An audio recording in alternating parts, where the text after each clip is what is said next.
বাঙালির প্রিয় মোচা, স্বাদে ভরপুর যা কৃষ্ণ সেবায় যায় আগে। আর দুপুরের ভাত পাতে যদি থাকে মোচা, তাহলে আর কি কিছু লাগে। বাজার থেকে আনছি তো আমি এই মোচাটা কিনে। মোচাটা ছাড়াতে বসে ভাবলাম হাতে তো তেলই মাখায়নি, হাত যে যাবে এবার কালো হয়ে। হাতে ভালো করে তেল মাখিয়ে নিয়ে মোচা ছাড়াতে বসলাম। প্রথমেই মোচার ফুলগুলো ফেলে মোচাগুলো ছোট ছোট করে ফেললাম জলে। এর মধ্যে যে অনেক কষ থাকে, মোচাটাকে কেটে নিয়ে সাথে আলুও কাটলাম ছোট ছোট করে। এরপরে মোচা ভালো করে ধুয়ে নিয়ে কড়াতে হলুদ লবণ দিয়ে মোচাটাকে ভাপ করতে দিলাম। মোচা ভাপ হতে হতে আদা জিরে কাঁচা লঙ্কা নিলাম বেটে। এরপরে সিদ্ধ মোচাটা জল ঝরিয়ে নিয়ে কিছু বড়ি তেলে ভেজে নিলাম। অনেকেই এর মধ্যে ছোলা বা মাছের মাথা দিয়েও রান্না করে, কারণ আমি যেহেতু নিরামিষ রান্না করছি আমি বড়ি দিয়েই করছি। আচ্ছা, তোমরা কারা কিভাবে মোচা রান্না করো আমায় একদিন জানিও, আমি একদিন তাহলে তোমাদের মতো করে রান্না করব।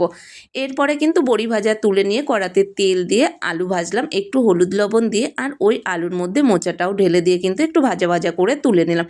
এরপরে কড়াতে তেল দিয়ে জিরে তেজপাতা শুকনো লঙ্কা ফোড়ন করলাম, সাথে সামান্য একটু হলুদ দিয়ে প্রথম বাটা মশলাটা দিয়ে নাড়িয়ে চাড়িয়ে নিয়ে দিলাম টমেটো, সাথে একটু লবণ দিয়ে নাড়াচাড়া করে মশলাটাকে তারপরে দিলাম মোচা ঢেলে।